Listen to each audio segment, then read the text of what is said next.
Welcome to Choice Classic Radio. Like us on Facebook, subscribe to us on YouTube, and help keep this show alive by donating at choiceclassicradio.com. For more of your favorite old-time radio shows, join us on our companion podcast, Choice Classic Radio Detectives, where we bring to you tales from the greatest detective shows the golden age of radio had to offer. And now, with 926 episodes from 1934 to 1955, we bring to you Lux Radio Theater. From Hollywood, California, the Lux Radio Theater presents Fred McMurray and Paulette Goddard in Front Page Woman with Roscoe Carnes.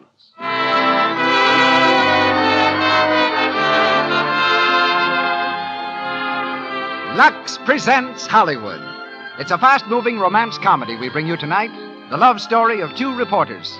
The boy who thinks that journalism is purely a man's profession, and the girl who won't say yes till she shows him that he's wrong. Starred are Fred McMurray and Paulette Goddard with Roscoe Carnes. And as special guest, you'll hear that ace news gatherer, Mr. Floyd Gibbons. Louis Silvers is our musical director. Just a word now before our producer takes over. We are grateful to all of you for your loyalty to Lux Flakes. It is your purchases of our product that makes it possible for us to carry on with this program. And Lux can help you carry on with the many household tasks you have every day. Its rich, pure suds make short work of dirt, yet leave your hands soft and smooth. Yes, Lux gives you double help. It gets rid of dirt fast and protects your hands, too. Yet you pay so little for this extra help. A little goes so far, makes such fine, rich suds. Lux is thrifty. Keep a large box of Lux Flakes in the bathroom and in the kitchen, another in the laundry. And now, your host and producer, ladies and gentlemen, Mr. Cecil B. DeMille.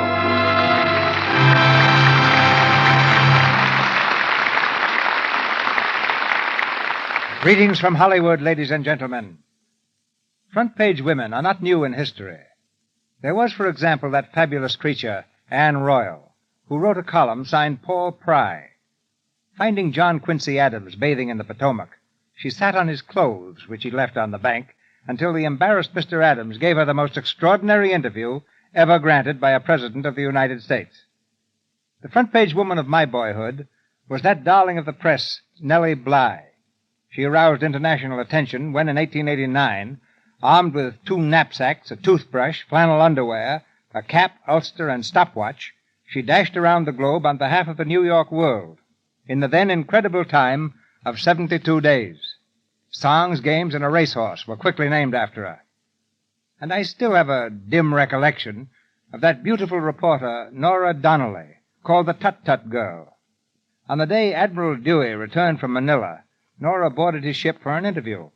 Rushing up to the Admiral, she waved an American flag in his face and promptly burst into tears. Whereupon the Admiral remarked, "Tut-tut, little girl, don't cry." That gave Nora her new name. Tonight's front page woman, Paulette Goddard, is a star after only 3 pictures, her latest being the Selznick International film, The Young in Heart. Born on Long Island, Miss Goddard is a former Ziegfeld Follies beauty and is heard tonight as Ellen Garfield. Hollywood knows Fred McMurray as the man who said no. In the days when he was a $5 a day extra, working in a mob scene, the director singled him out from 100 others and offered Fred what to every extra is the opportunity of a lifetime, the chance to speak a line.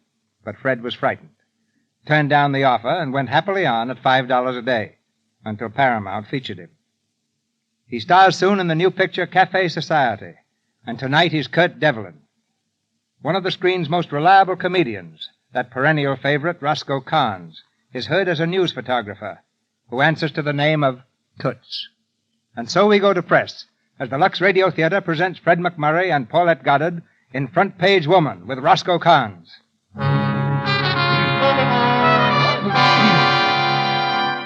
The reporter's room at North Prison. At a long table running halfway round the wall, a dozen telephones stand ready for service.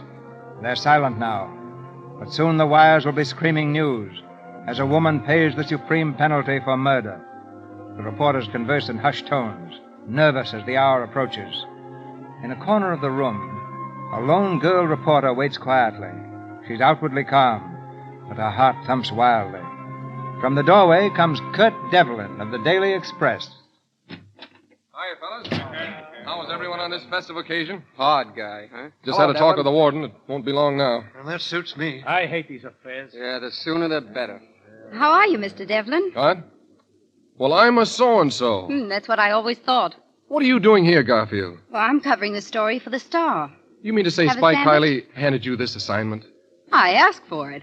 You asked for it? Well, why not? It's a big story, isn't it? Oh, look, Tidbit, an electrocution is no place for you. Why not? I'm a reporter. No, you're not. You're just a sweet little kid whose family let her read too many newspaper novels. Now take my advice and Oh, get out. shut up. You think you're so cute, don't you? It's a wonder you don't talk baby talk. All right, all right. By the way, I don't suppose you've attended one of these high-tension parties before, have you? Well, there's always got to be a first time. Yeah, but somehow it all seems a little worse when they burn a woman. Well, why make an exception because she's a woman? Sure. Well, it ought to be quite an experience for you if your knees hold out. Don't worry about me, Mr. Devlin. You know, I'm really grown up now. Sometimes I even cross the street without taking the policeman's hand. Yeah? Yes. Listen, little Miss Front Page, it's okay for you to chase fires and ambulances, but this is different. It does something to you. It chews you up inside. Look at those guys. They've seen them before, and they're really tough. Don't go through it, kid. You don't have to. I'll cover for you. No, not for me you won't. I was sent here to see it, and I'm going to. Oh, come on. Let me get you out of here. I'll write your whole story for you. No. I can take it if you can. Okay, Tidbit. Here's the warden, fellas. Well, what do you say, warden? All right, boys, you can go in now. Well, it's time for the slow music. Helen, how do you feel? Well, I'm fine. Well, come on, then. You wanted to join the parade, and I'll keep step. Oh, honey, let me cover for you. No one will ever know. No, I'm going myself. I'll write my own story. Oh. Helen! Hey, Nick. Mac, give me a hand here. Little Miss Front Page just pulled a feint.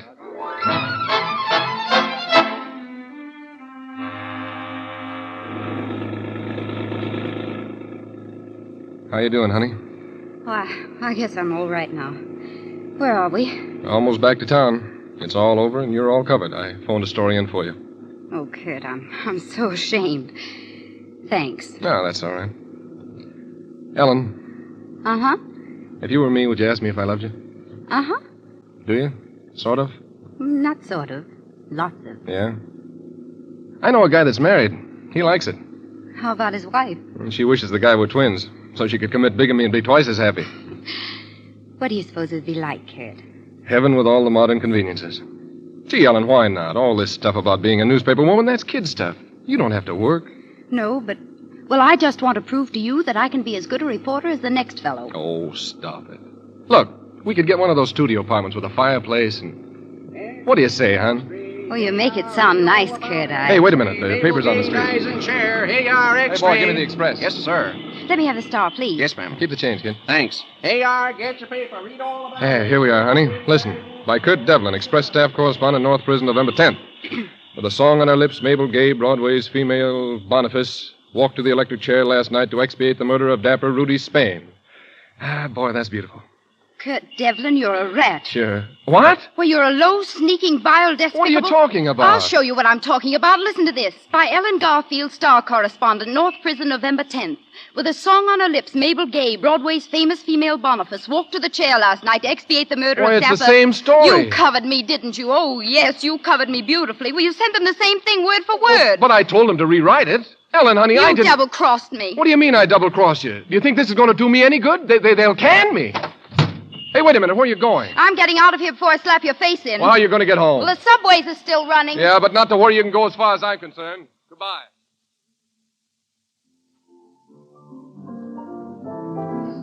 Hey, Kurt, What do you want? are you going to eat that sandwich? What do you care? Well, if you ain't, I will. No sense letting all that mustard go to waste. Oh, go ahead. Take it. Thanks. Say, what are you beefing about? You ain't been fired. Not yet, anyway. Oh, boy, that was a swell story you two had. I looked at the Express, and I looked at the Star, and I thought I was seeing double. Oh, get out of here, will you, Toots? Go on, take some pictures. Pictures of what? Oh, I get it. You want me to beat it, huh? Smart guy. Okay. Kurt Devlin, the sourpuss of the Press Cafe. I'll get a picture of you like this someday, and you won't know you from a lemon. Hello, Kurt. Ellen. Oh, hello. Thought you'd be out of the newspaper business and taking a course in domestic science by this time. Kurt, I found out you really did try to cover me last night. Oh, you did? I'm sorry, Kurt. I should have believed you, I know, but do you think I'm a sort of a rat? Well, no. Just a little mousy, that's all. Did they give you your notice? No, but I got a piece of our Mr. John's mind, and it was certainly no present that a gentleman should give a lady. What about you? Oh, Hartley was really quite pleasant about it. All he said was that he'd appreciate it if I could arrange a suicide pact with you. Well, I guess we're both in the doghouse. Yeah, don't worry about it. I've been in the doghouse for so long I'm commencing to bark at strangers. Well, I'm not so worried about you. It's myself I'm worried about. Well, 2 more weeks and you'll be back covering the Dahlia shows. Are you going to start that again? Sure. Why don't you marry me? I'd make a swell husband even if I am a reporter. I don't write novels or newspaper plays, and I take off my hat in the house. Perfect. Well, don't forget that I'm a newspaper woman, too. Yeah, and don't forget that women make pretty rotten newspaper men. Oh, is that so? Listen, I'm as good a reporter as any man, and I can prove it. Pecans. And what's more, I'll make you admit it. Almonds. And I wouldn't marry you for anything in the world. Walnuts, both English and black. Why, you? What's that? That? Why, that's the fire alarm bell, remember? They keep it here for the convenience of ambitious reporters who like to chase the engines. Yes, I do seem to recollect, but thank you anyway. Hey, Kurt, you hear that? That's a 3-alarm. Well, now, what do you know? Toots has learned to count. Congratulations, Toots. Well, ain't we going to cover it? It's at the Granger Arms, that snooty apartment joint. I ought to get some pictures, maybe. Take your time. I'm having a talk with Miss Front Page. Well, the interview's ended, Mr. Devlin. I'm going to that fire. Fine. If it starts to burn out, put some kindling on it and keep it going till I get there, will you? You're so smart. Good day, Mr. Devlin. Hurry up, and maybe they'll let you ride on the hook and ladder.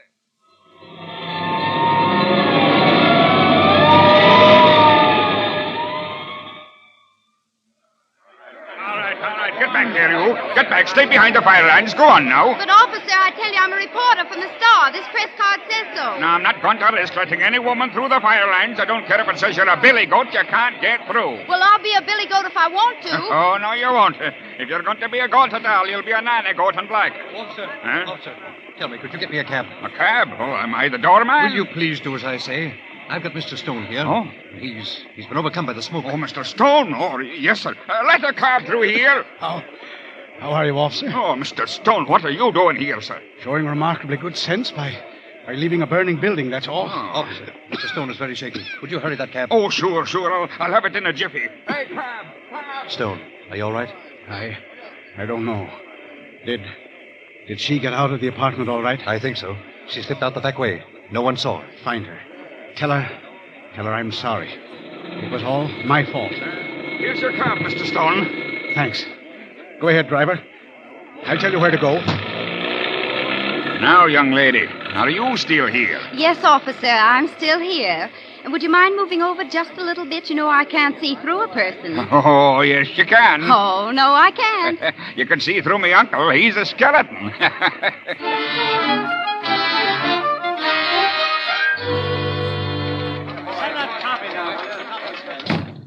Morning, Spike. Good morning, Miss Garfield. And where have you been? And why don't you go back? Oh, what's the matter, Spike? Didn't you like my story of the fire? Oh, that was literature. The hungry flames greedily licked the paint from the building. I don't think my goose pimples will ever go down from that line. I'll bet we've given 1 million readers duck bumps. Yep, you got everything there was to get. Everything except the story. If you want to get the real thing, take a look at this copy of the Express. Marvin Stone disappears after fire. Broadway producer missing after apartment house fire by Kurt Devlin. Spike, how do you suppose he got that? By being a newspaper man, Chickadee. There are 200 fires in this town every day, but only one Marvin Stone. You know, to me, you're just another dame that missed her calling. You ought to write poems on birthday cards. Go on, give it to me. I have it coming, but... Stone? There was a stone at the fire. Spike, I think I've got a scoop. You couldn't scoop the insides out of a cantaloupe. Give me 24 hours. I think I've got something. Yeah, I think so, too. Sleeping Will sickness. you hand me that phone? Huh? Just 24 hours, Spike. Just let me start out by finding where that cab took him. Took who? Stone, Marvin Stone. Hello? Brown and white cab? This is the Daily Star. Listen. One of your men picked up 2 men at the Granger Arms last night about 9:30. One of them was sick. Dark coat, gray fedora hat. We want to know where the driver took him. All right, I'll hang on. They're checking. Well, who was the other man? I don't know. I heard Stone mention a woman, too. Well, what woman? I don't know. No, I didn't expect you would. Oh, please, Spike, give me a break. A break? You've had your breaks. One more and you'll break the whole newspaper. Hello? Hello? Yes? Oh, I see. Thank you. Well, This is it, Spike. The driver took Stone to the Plaza Hospital. Plaza Hospital? I'll get a man over there right away. Oh, no, you don't, Spike. You've got a woman, and she's on her way now.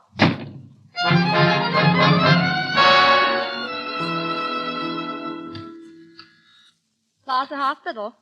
One moment. Hello, Plaza Hospital. I'll see if he's in. Miss, will you please tell me? Go ahead, please. I did tell you. There's no one here by the name of Stone. Well, look. Was there anybody admitted about 10 o'clock last night? A man? Well, James Craig at 9:45. Well, that's it. I want to see him, please. You aren't family, are you? Family? Oh, no, Well, then you can't see him. Mr. Craig died a half an hour ago. Died? Died of what? Well, I'm not supposed to tell, but it was a stab wound. Stab wound? Are you sure of that? Well, that's what Miss Ohms said. She was the nurse in surgery. Miss Ohms, get her here for me, will you please? Give me 2 minutes with her, and I'll make her famous. Oh. Yes, and you, too. Hurry up.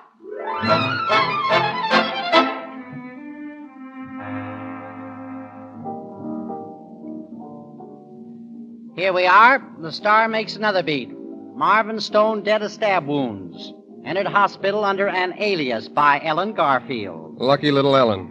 Marvin Q. Stone, theatrical producer, was found dead of a stab wound in the abdomen. That's the stomach, ain't it? Yeah. That's what I thought, yeah. In the Plaza Hotel last night, search is being made for an unknown man and an unseen, unknown woman referred to as she by the mystery man in Stone. In an overheard conversation? I'll bet she overheard it herself. Oh, to think of you being beaten by a dame. Yeah. She pinned a rose on me, all right. I got a hand of that. Pardon me, isn't your name Devlin? Well, how are you? Mood of my delight? What's on your mind? Oh, nothing. Just wondered if you'd been reading the Star lately. Yeah, there was an interesting article by Lydia Pinkham in your last edition. Oh, you mean your yarn. Oh, you just had a lucky break, that's all. You stumbled over something and it turned out to be a corpse. Really? You know, I think I hear a noise like the sound of crunched sour grapes. Listen, you haven't got a story. All you've got is a lead. The real story is digging up the unknown man and the unseen she and the guy who did the foul deed. That's where I come in my quiet way. If I don't beat you to it. All right. If I turn up this murderer, will you give in and marry me? Good. Are you proposing? Sounded like that to me. Shut up, Toots. Will you or won't you? Maybe. If you find the murderer. It's a deal. Read all about it, honey, in the Daily Express.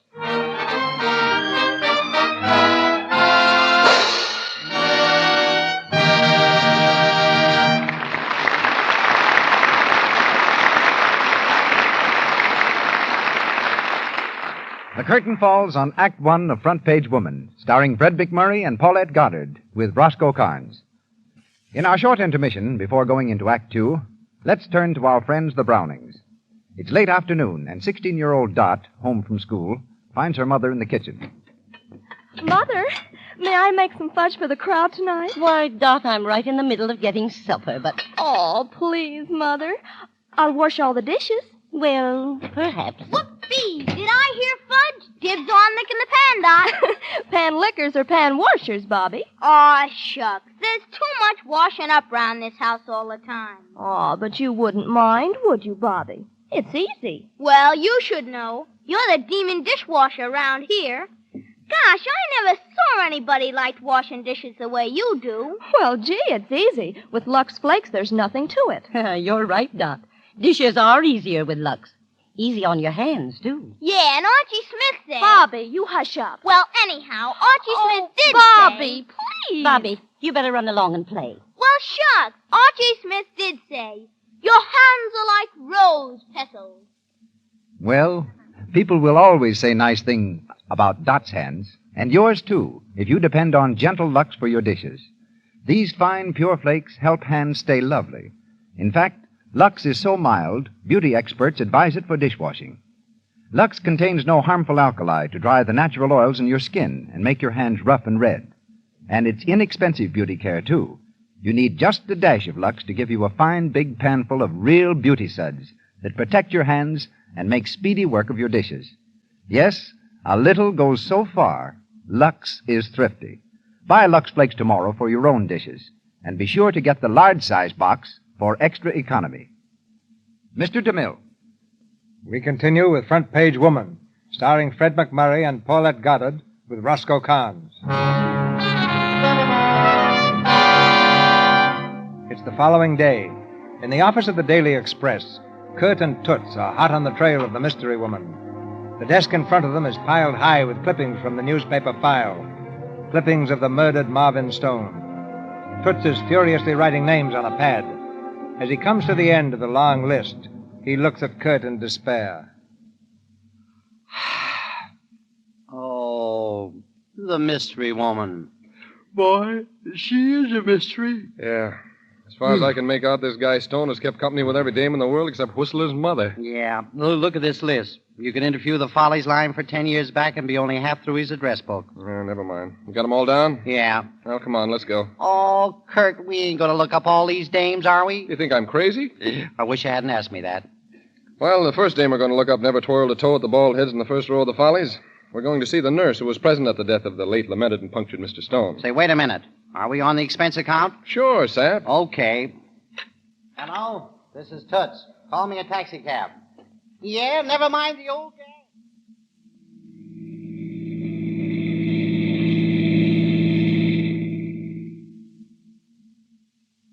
Well. So this is the room where Marvin Stone breathed his last. Yes, it is, Mr. Devlin, but I'm afraid I can't help you. There aren't any details at all, and he never regained consciousness. The body's been taken to the morgue. Are his clothes still here? Yes, but I'm afraid they won't give you any clues. Police took everything out of the pockets. Nothing has less personality than a vacant suit, but I'd like to take a look at it, if I may. Well, it's not regulation. Oh, come on now, beautiful. What do you care about those old regulations, huh? Very well. It's in the closet. This is the suit he was wearing. Beautiful piece of material, ain't it? You'd toast marshmallows on the candles around a coffin. Do you mind if I examine it a little more closely? Not at all. Perfume. Have a sniff, Toots. It smells like foolish gardenium. Say, Kurt, what's perfume doing on a guy's suit? That's what I'd like to know. By the way, Toots, why don't you take a picture of the little lady in white here? Huh? Make a good human interest story, the modern Florence Nightingale. Oh, now, really? Well, that's an idea. Now, don't pose, honey. Just try to look like a cross between an angel and an ambulance going to a wreck. Oh, but I look too awful. You look very retrograde to me. Hold it. Oh, thank you. Thank you, Miss Nightingale. All right, Toots, we're in a hurry. Goodbye, miss, and thanks. Goodbye. Hey, Kurt, what was the mush about taking her face? We can't use her picture. Shut up. I just wanted you to keep her busy while I was cutting myself a slice of suit. Stone suit? Yeah, stone suit. I took myself a small piece of lapel smelling of foolish gardenia. Okay, so what? Let's find out who used to clean Mr. Stone's clothes. I think I've got an idea.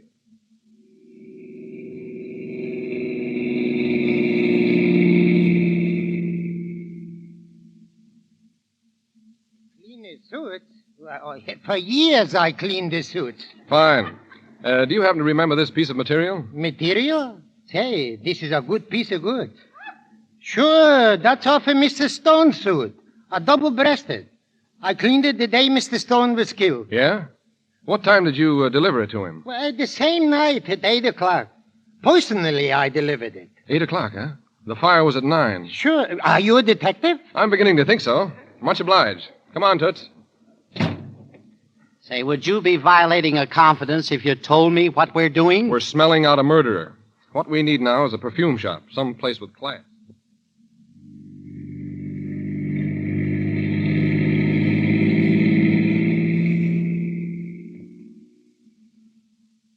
Now, what we need, Mr. Chenard, is an educated smeller like yours. Just take a whiff of this cloth and tell me what you can about the perfume.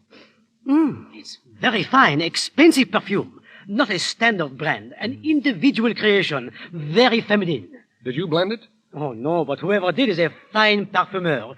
It's heavy without being soggy. It has a distinct personality. In other words, the perfume might have been blended to reflect the personality of the woman wearing it? Oh, undoubtedly. What sort of woman? Well, naturally, I couldn't be certain, but I definitely know it is the kind of perfume I would blend for a dark, decidedly Latin type. Latin type, huh? Thanks, Mr. Chenard. I can't tell you how much I appreciate your poking your nose into my business. Oh, not at all, not at all. Toots, my good man. Yeah, what do you want, Brains? We're going hunting for Latin.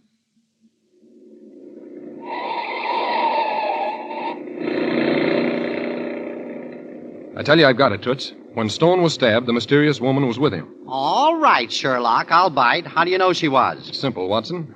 The suit was delivered to Stone at 8 o'clock. The tailor said so. Yeah? It couldn't have come from the cleaner smelling of perfume. No. Therefore, the perfume must have permeated his clothes between 8 and 9. Right? Mm-hmm. He was stabbed between 8 and 9, so the woman was with him. Still right? Yeah, you're right. Now, the Latin type was with him when he was knifed, so we go looking for Latins. Yeah. So we've seen a dame on our list named Conchita Renal. Check. A dame named Martelli. Mm-hmm. A dame named DiCosta. Mm-hmm. And a dame named Volini. Right. And where are we? We're on our way to the Gaiety Theater, my friend, to see a name named Inez Cordoza.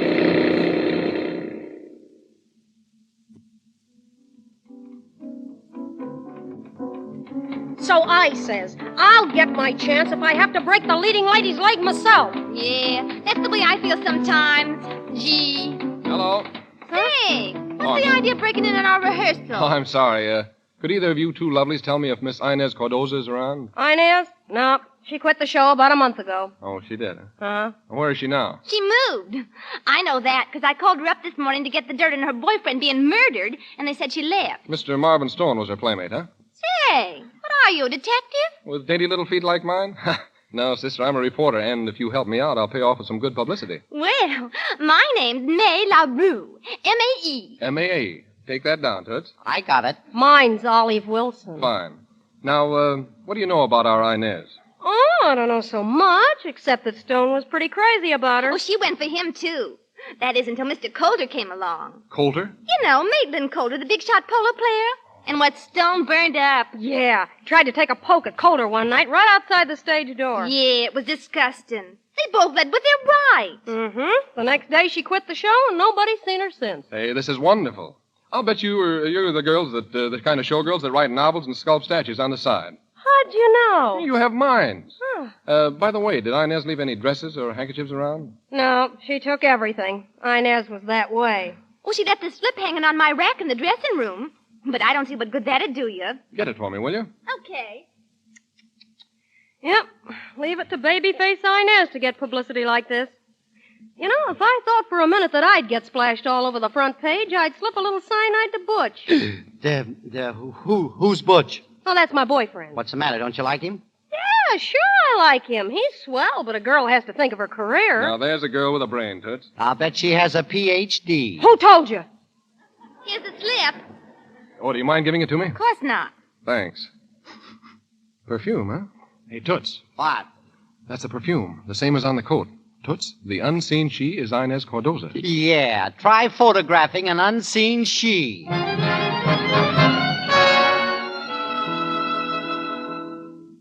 Hello. Hello, Mac. This is Kurt. Hold the first edition for a stop press and get a picture of Inez Cordoza and Maitland Coulter out of the files. And send them down to me at police headquarters. I'm waiting there now. Have I got something? Listen, I've got a story that'd curl the hair on an eggplant. Hey, Sergeant, is the lieutenant still busy? Yep. He'll see you in a minute. Hello, Sleuth. Well, how's the future Mrs. Kurt Devlin? Fine. And the disappointed bridegroom? Aimless, just aimless. How you doing? Up a tree and no coconuts. Just got some routine stuff from the lieutenant. Anything to pick up your ears about? Not much. They found a loaded automatic in Stone's apartment, but no knife. The gun had never been fired. Gun, huh? What happened to the knife that did the deed? That's what the lieutenant would like to know. Yeah, I'll bet. Any signs of a struggle? Yes, and the Negro houseman says a man asked the number of Stone's apartment and went up about 8:30. And just before the fire broke out, neighbors complained of loud voices. Add that up, and what do you get? A question mark. I suppose you've made some startling discoveries. No. In fact, it looks as though you're going to have to marry me out of love and not defeat. Maybe I will when you admit I'm as good a newspaper man as you. Oh, come on, Ellen. Let's call it a draw right now and never talk about it anymore, huh? Look, I made a bet with you on this Stone case. If you back out, you're a welcher. Okay. How about having dinner with me tonight? I'll meet you at the Roma about 7. Dutch? Oh, let me take you for once, will you? I'm commencing to feel like a Dutch uncle. You're commencing to talk like one. See you at Roma's. Okay. The lieutenant will see you now, Devlin. Oh, thanks, Sarge. Oh, and by the way, you'd better notify the homicide squad. Tell them to dig up a guy named Maitland Coulter and a Latin lovely named Inez Cordoza. I've got a hunch the lieutenant will want to make a couple of arrests.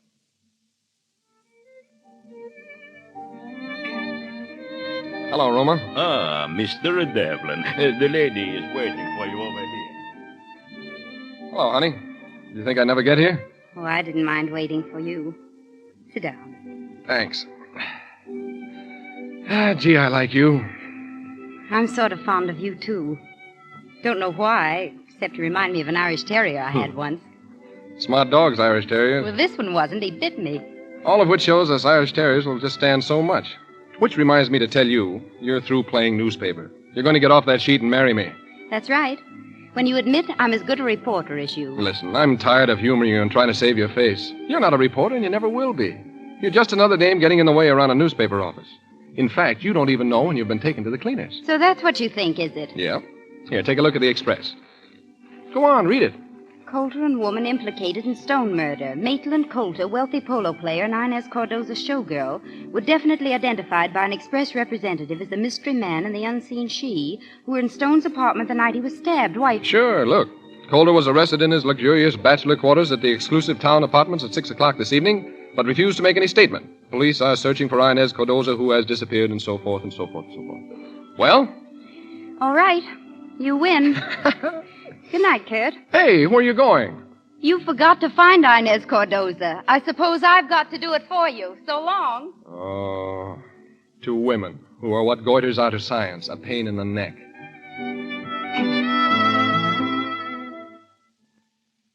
Give me Spike.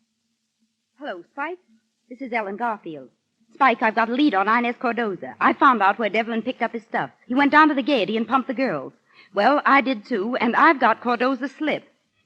Yes, but it has a laundry mark on it. What do you mean, what good is it? Don't you know human nature? People don't change their laundries. Now, all I have to do is to find out which laundry it is, who the mark belongs to, and then wait for someone to call for some clean shirts. I'll tailor home, and 10 to 1, I'll find Inez Cardoza. All right, 20 to 1. Goodbye, Spike.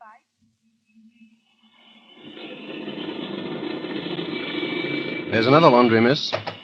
Thanks. Wait for me, will you? Yes, ma'am. Good evening, miss. What can I do for you? I've been to every laundry in town. Maybe you can help me. I'd like to know if this is your laundry mark. Yeah, let me see. Oh, yes, this is one of our marks. It is? Uh-huh. I'm from the Star on the Marvin Stone case. Can you tell me whose mark it is? Well, not the name, miss. But there's a gentleman who calls for laundry with this mark. In fact, I have a package for him now on a rush job. Today? Well, yes, he said he'd be here just about... Oh, pardon me, please.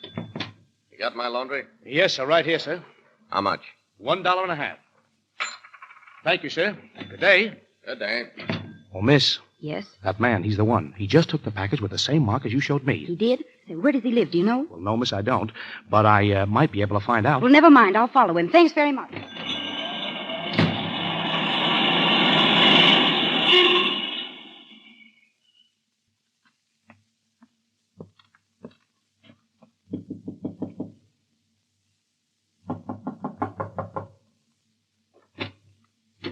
Oh, hello. What do you want? I'm looking for Inez Cardoza. Come in. Oh, thanks. Sit down. You followed me from that laundry, didn't you? Well, no, I didn't. Oh, yes, you did. I saw you there. Robert? Come here, Inez. Inez. So you're Inez Cardoza. Robert, what does she want? Who is she? She's a dirty little Oh, fly you're cop, crazy. sis. I'm no cop. Shut up. Sis, go in the other room. No. Robert, don't. Give me that girl. Get away from me. Go on, do as I tell you. Wait, listen. You've got me all wrong. No, I haven't. I got you dead to rights, sister. So if you know what's good for you, you'll sit tight and keep your clapper shut, or you'll be going back to headquarters on a slab.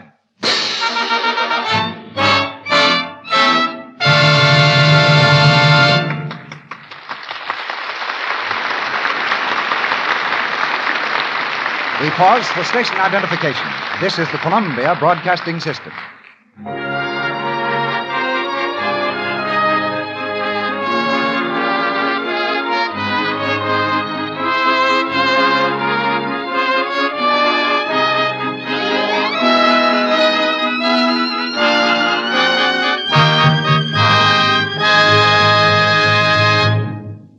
We've just completed Act Two of Front Page Woman. Fred McMurray, Paulette Goddard, and Roscoe Carnes are heard soon in the third act. Now it's intermission time, and time for Mr. DeMille to introduce the evening's special guest. But before he does, just a word about our product. Lux is the world's largest selling package soap for fine fabrics. And here's why. Lux contains no harmful alkali. It's so mild, so pure, it's safe for anything that's safe in water alone. A little goes so far. Makes such fine, rich suds. Lux is thrifty. Our producer, Mr. DeMille. We've just been hearing about the adventures of a front-page woman. Right now, we're going to hear from a man whose stories have been printed on page one many times, with datelines from Paris, London, Berlin, Shanghai, Madrid, and 100 other cities around the globe.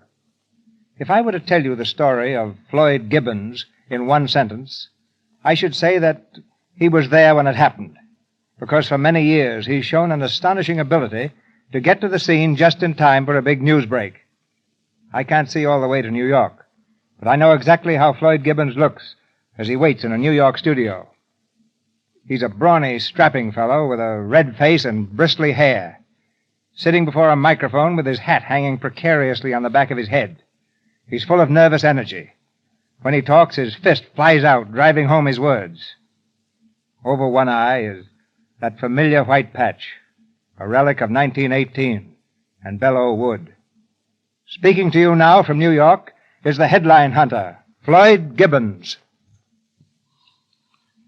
Thank you, Mr. DeMille, and hello, everybody. Here in New York, I've been listening to Fred McMurray and Paulette Goddard in Front Page Woman. Now, that's a play about my kind of people, newspaper men and newspaper women. We make fun of ourselves, but we do our darndest to outwit each other on the job. For many years now, I've been, trying to figure out just what it is that changes a normal, happy, everyday sort of a person into a newspaper man or woman, and by golly, I still don't know. One day, some 20 years ago, I stood in a boxcar down in Mexico talking to Pancho Villa, the revolutionary leader.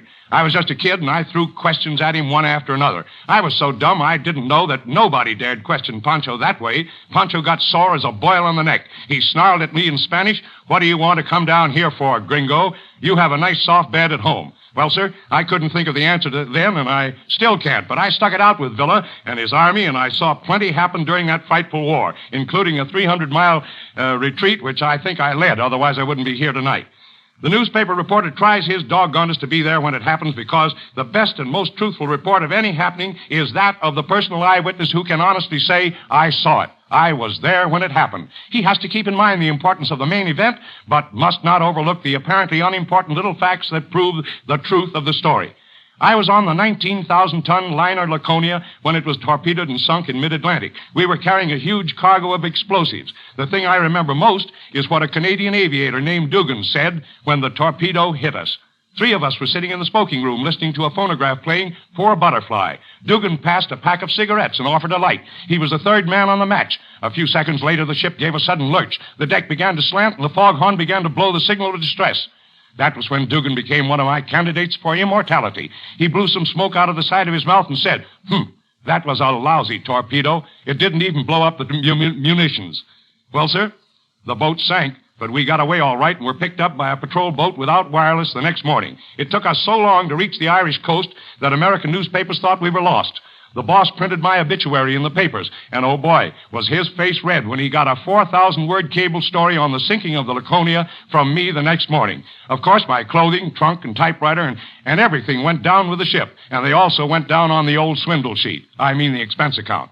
It isn't just ability to write that makes good reporters like these kids, Ellen Garfield and Kurt Devlin, in the play tonight. One of the best writers I know is my pal Westbrook Pegler. But Peg would still be a great reporter if he couldn't write a grammatical sentence. When King George V died, Pegler and I were covering the story of the funeral in London. Newspaper men had to stand in line like the tens of thousands of mourning subjects of the late king, a line that stretched out for 4 miles, moving slowly forward in the rain. It looked as though it would take us 10 or 12 hours to reach Westminster Hall, the place where the body was lying in state.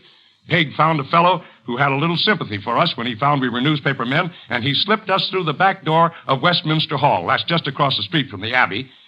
And Peg beat the other correspondents by several hours. It cost us 8 bob each to get in. That's $2, you know. That was the first and last time I ever got into a royal funeral by the back door. There was nothing irreverent in our act, but it really was crashing the gate. A newspaper man does get around to a lot of places, and incidentally, Cecil B. DeMille, so does that product of yours. I've run into Lux Flakes all over the world. I've seen it in store windows from Shanghai to London. How do you do it, Mr. DeMille? And now, good night. How do we do it? You've got to be good, Floyd. You've got to be good. That goes whether you're a reporter or a flake of soap. Good night, and our thanks to you, Floyd Gibbons. And happy headline hunting. We're back in Hollywood and ready to star Fred McMurray and Paulette Goddard in the 3rd act of Front Page Woman with Roscoe Carnes.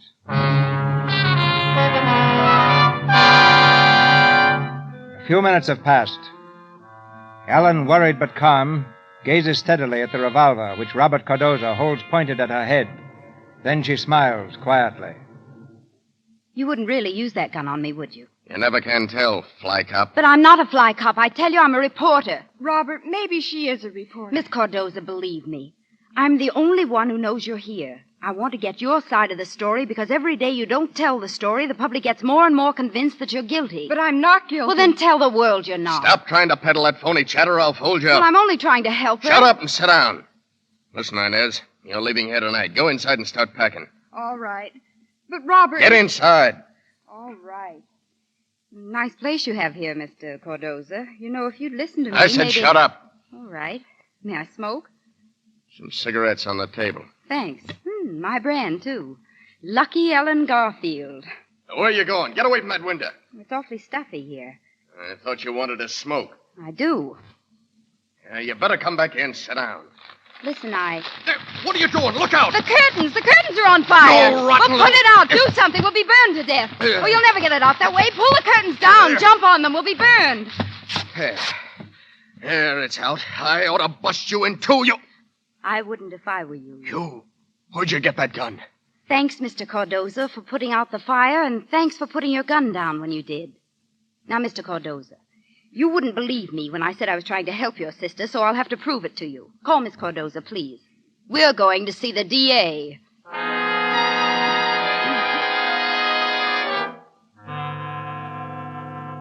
Now, Miss Cardoza, I want you to tell your story and tell it as straight as you can. Not only to help me, but to save yourself. Go on, Inez. The DA doesn't bite. Well, I went to Mr. Stone's apartment for dinner. When I arrived, Mr. Calder was there and Stone was sick. Calder wanted to call a doctor, but Stone wouldn't let him. He said it was nothing, and, well, I thought he'd been drinking too much. We got to arguing. Stone struck Calder. I got frightened and ran out of the apartment. That's all I know, everything, I swear. Well, why did you hide out? I was afraid Calder might be drawn in. I didn't want to testify against him. I love him, but he's innocent, I tell you, innocent. You've got to let him go. Please, Miss Cardoza, no hysterics. You can go now. We've assigned a matron to stay with you until Calder comes to trial. Go on, Inez. They won't hurt you. Thank you so much for everything. Goodbye. Goodbye. Well, Miss Garfield, congratulations. You did a splendid job finding Cardoza. Oh, nothing at all. Hello. Said you wanted to see me here. That's right, Devlin. I want to thank you for what you've done on the Stone case. I think Miss Garfield's done fairly well herself. Well, thanks, Kurt. Well, I guess Calder's your man, all right. Looks open and shut. Open and shut? Hardly. Where's Exhibit A? A man who brings a gun to commit a murder doesn't bring a knife, too. A man who thinks to take a knife wouldn't forget and leave his gun in the middle of the floor. To build a case, we've got to have Exhibit A, the instrument with which the murder was committed. The knife hasn't been found. Well, how can they find it? They've searched Stone's apartment from stem to stern. Sure. But what that search lacked was the Devlin touch. Leave it to old Slewfoot, folks. I'm practically there now. Brandishing the knife.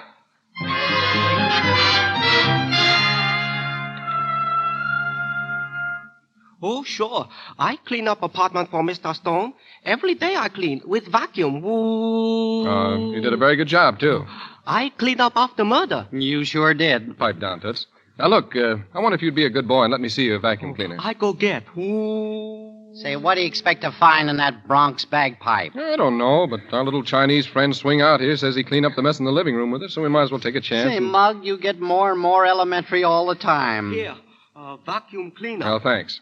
And now let's see what's in the vacuum bag. Here, Toots, make yourself useful. Help me dump out the dirt. Oh, I wish I'd never loaned you that Philo Vance book. Wow, look at the sand. Sand? How do you suppose that got here? Maybe Swing Out cleaned the spinach with it. Oh, wait a minute.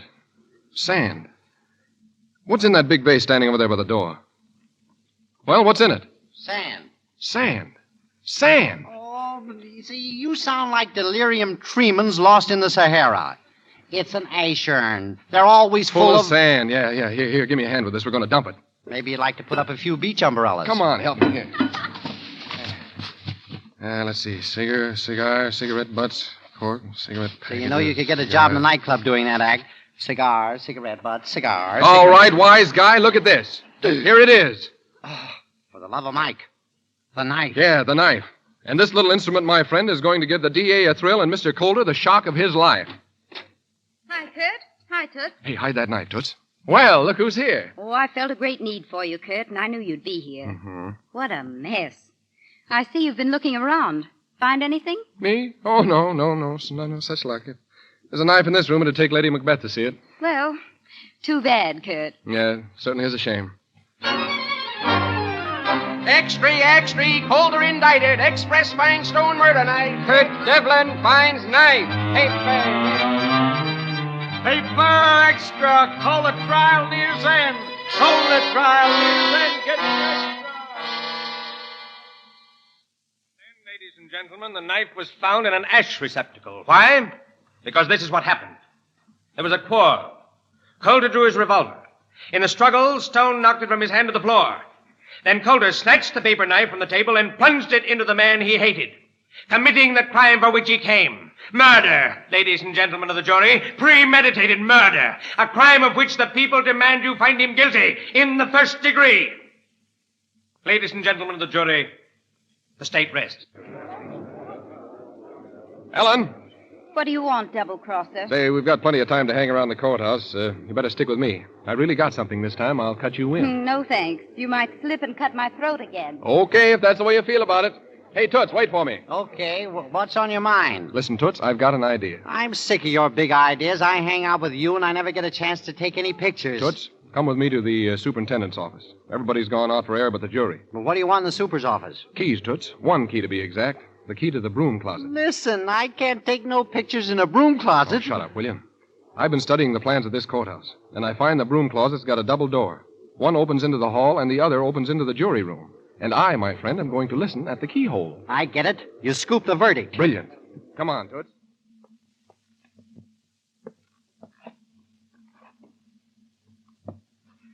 Here's the key. All right, hurry up. Open the closet. If we're too late, I'll kill you. What do you mean? You spent 4 hours getting the key. Come on, open it up.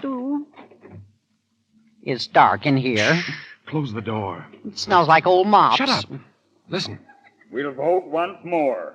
And this time, Mr. Harrow, I hope you see the light and vote guilty. I'll vote the way I like. It's 11 to 1. Holy Roll call once more.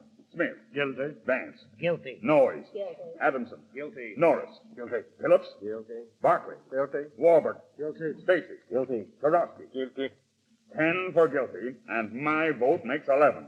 And now, Mr. Harrow, how do you vote? I vote the way I please. It's guilty. Guilty. Colder's guilty. What a scoop. Better hurry and phone that news in. Yeah, that's where I'm going now. Look, Toots. The judge is out to dinner. That means the jury will have to wait in the outer room. You get in the jury room when they leave and mark the ballots not guilty. Not guilty? What for? The jury just said he was guilty. Yeah, I know, but will you do as I tell you? Mark all the ballots not guilty and leave them lying on the table. I'm manufacturing a news beat for Little Miss Front Page. You mean she scoops the verdict and it's the wrong one? Right. She'll be hanging around the press room with the rest of the boys. I'll go and tip her off. Now remember, not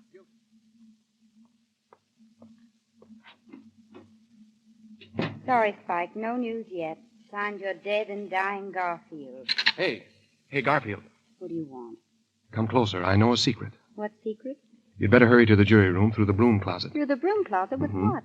With the key. Toots is there, and he's got the key. Go find Toots if you want to scoop. I'd like to believe that. Listen, go in there and read the ballots. I know the verdict, but you wouldn't believe me. Go in there and see for yourself. All right. Thanks, Kurt. It's nothing. Extra, get your express. Colder guilty. Extra, get your star. Cola not guilty. Extra, Colder guilty. Extra, Cola not guilty. He is so. He is not. Extra,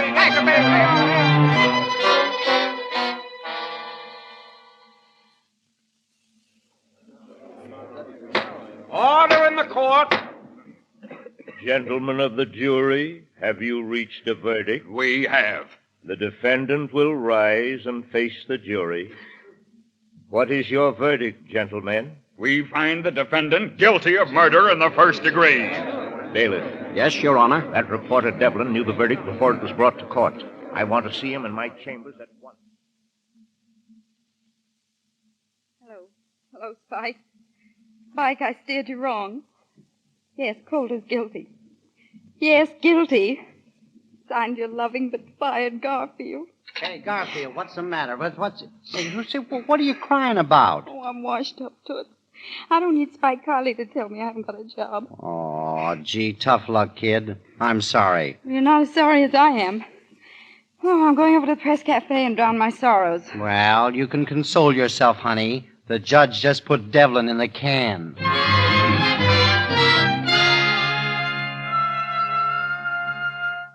As for you, Devlin, you look swell behind bars. You can rot in jail. I wash my hands of the entire matter. But, Lester, you're my editor. For heaven's sake, get me out of here. No, and don't call me Lester. You brought this down on yourself. The Express disclaims all responsibility. All right, the turnkey's gone. Now what? Fine, great stuff, kid. Congrats. You did a great job. Don't worry, we'll spring you. So long. So long. Hello, Kurt. Well, look who's here. What's the charge on you? Nothing. I've been fired, that's all. I'm through, washed up. Oh, I'm sorry I tripped you up on that yarn, but after all, you should have known better than to fall for that. You don't have to rub it in, Kurt. I know when I'm licked. Well, I guess you're right.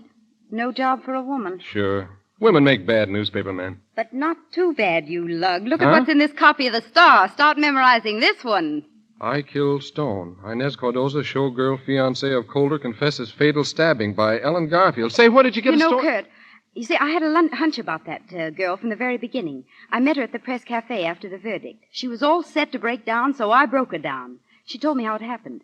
When Coulter drew his gun, Stone grabbed it. Inez said that he'd have killed Coulter if she hadn't grabbed up that knife in desperation and let him have it. Yeah, but the fingerprints, those were Coulter's prints on that knife. Yes, but Inez was in evening dress. She had on long white gloves. And the minute she stabbed Stone, Coulter grabbed the knife out of her hands. Well, for the love of Mike. That's the way to work. That's being a good newspaper man. Do you mean that? I hate to say it, but I do. Well, that's all I wanted to hear. Give in, darling. I do. Oh, darling. Nice clinch, folks. You can cut out that silly stuff now. I've got the picture.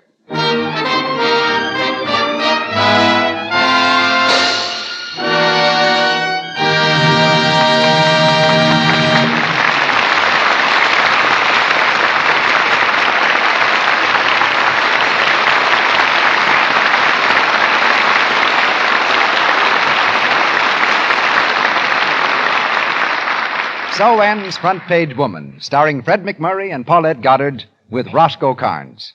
Our stars will be back in a few seconds for a personal interview. But right now, here's something I bet is news to a lot of housewives. Did you ever stop to think how much walking you do every day in the course of your housework and shopping trips? Well, I can tell you, it's nearly 8 miles every day. Yes, and that comes to 3,000 miles a year. Why, that's the distance across the United States. And you get more exercise than that, too. What with all the kneeling and stretching and stooping you do around the house. Think what that does to your stockings. They're apt to get runs if they aren't nice and elastic. Elasticity, you know, helps your stockings give under strain instead of breaking into runs. Now let me tell you a way you can help your stockings wear longer. Every night, when you take them off, give them a quick dip in a basin full of rich Lux suds. Lux Flakes save stocking elasticity and cut way down on runs. Soaps with harmful alkali or rubbing with cake soap weakens elasticity. Gentle Lux has no harmful alkali. It's safe for anything safe in water alone. So give all your nice things this special care to help them stay new-looking longer. Your underthings and nightgowns, your washable dresses, and all the little accessories that make or mar your appearance. And remember, a little goes so far. Lux is thrifty. And for even greater thrift, buy Lux Flakes in the large size box. Now, Mr. DeMille. Now for a 3-star final. A short session with tonight's headline makers. Here's Fred McMurray, and here also is the new star, whose brief but brilliant record is holding the attention today of every Hollywood studio. CB, perhaps not every studio, but I know what you mean, and I want to say it's darn white of you, and I hardly know what else to say. Well, then suppose we skip it, Roscoe, until I finished introducing Paulette Goddard. Huh? Oh, excuse me, It's all right, Roscoe. And thank you, Mr. DeMille. But let me stay in character as a reporter for just another moment. Because I'm sure it's news to many Lux listeners that you're making this broadcast from a stretcher. Oh, not just this broadcast, Paulette. It's a picture, too. What was the disaster that swept you off your feet, Mr. DeMille? Well, just a little accident on the set, Miss Goddard. But it has its advantages. The cast of Union Pacific felt so sorry for me today, directing from a stretcher, that they accomplished 2 days' work in one. With results like that, I'm seriously considering remaining in this perambulator till the picture's finished. Once I fell for a stunt something like that, Mr. DeMille. It seemed he just couldn't play a scene the way the director wanted it, so finally we drove him into such a fit of rage that he snatched his watch from his pocket and smashed it to bits on the floor. There was a dead silence as we watched him get down on his hands and knees and pick up the pieces. Tears streamed down his face as he told us that the watch was his most prized possession. His father had given it to him years before. Nothing had meant quite as much to him. The cast felt pretty bad about it, and finally the director dried his tears and we went back to work. This time, of course, we played the scene perfectly, and he sent us out for lunch. As I was going out the door, an electrician stopped me and said, "Don't let it get you, Fred." He whispered, "It was just a dollar watch. I've seen him pull that stunt a dozen times, and it's never missed yet." Yes, now I can tell you another time that Fred failed to live up to expectations, Mr. DeMille. When he was born, his folks were hoping he'd be a girl. Well, what's wrong with that? Mine were hoping for a boy. That's why I'm Paulette, the feminine version of Paul. Yes, but they were going to call Fred Rose because he was born on St. Rose Day. Can you picture McMurray with a horticultural handle like that? You take it easy, Mr. Carnes. Fred spent the last 6 weeks learning to box. Yeah. After being called upon to sock somebody in almost every picture he's made, they've finally given him a pair of 8-ounce gloves and turned him into a professional slugger. Do you like the idea, Fred? I like it, but it has a couple of good drawbacks. The first was that I planned to take a hunting trip, and I had to forget all about that and take boxing lessons. And the second drawback is the plaid suit I've got to wear. It's got checks bigger than the first prize of the Irish sweepstakes. But as I always say, that's the movies for you. So long, CB. Good night, Mr. DeMille. And many thanks for this chance to appear on a program which I listen to with so much enjoyment. Yes, me too. And I hope, Mr. DeMille, that you don't have to take it lying down much longer. Thank you, Lester. Miss Goddard, Mr. McMurray. Report here soon again. There's an outstanding dramatic event awaiting you here next Monday night. Listen for Mr. DeMille's announcement of it in just a moment. Assisting tonight's stars were Inez Seabury as Olive Wilson, Margaret Brayton as May LaRue, Lindsay McHarry as Officer Holohan, John Fee as Maitland Coulter, Lee Millar as Marvin Stone, Lou Merrill as Spike Kiley, Ralph Sedan as Robert Chenard, Abe Reynolds as a tailor, Frank Nelson as Robert Cordoza, Mary Jane Carnes as Inez Cordoza, Ted Osborne as District Attorney, Edward Marr as Laundryman, David Starling as a Chinese cleaning boy, Harry Humphrey as Judge, Joe Franz as Bailiff, Elizabeth Wilbur as a nurse, Eleanor Harriet as telephone operator, Sidney Newman as taxi driver, Ross Forrester as Warburton, James Eagles as newsboy, and James Robbins as a reporter.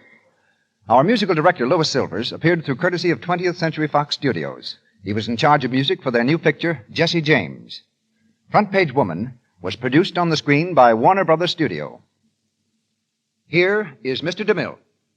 Next Monday night, the anniversary of his first appearance on the air in drama, Mr. George Arliss returns to the Lux Radio Theater.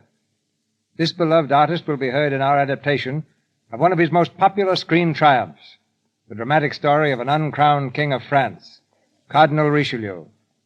Our play is the story of one of the world's greatest statesmen, a man who matched his wit and life against the intrigues of the nobility that France might be united. Supporting Mr. Arliss, you'll hear an all-star cast featuring Florence Arliss, Cesar Romero, Heather Angel, Montague Love, and Douglas Dumbrill.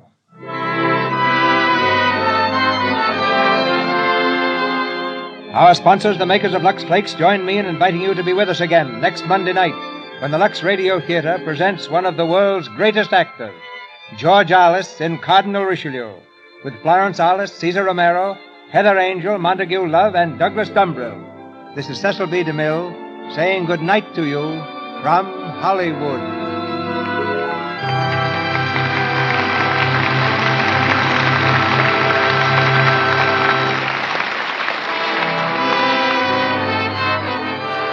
Our Lux Radio Theater presentation of Front Page Woman has come to you with the good wishes of the makers of Lux Flakes, those fine, gentle soap flakes used in the wardrobe departments of all the leading studios here in Hollywood and by housewives everywhere.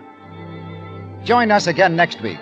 Be part of the large audience that gathers each Monday to enjoy an hour of dramatic entertainment and a chance to meet Hollywood and its famous people. This is your announcer, Melville Ruick, bidding you all good night on behalf of our guests, our cast, and the staff of the Lux Radio Theater. This is the Columbia Broadcasting System.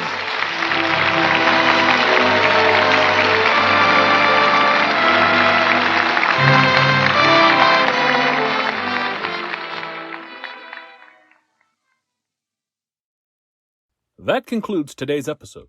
We'd like to thank you and remind you to donate at choiceclassicradio.com. Remember, your donations make episodes like this possible.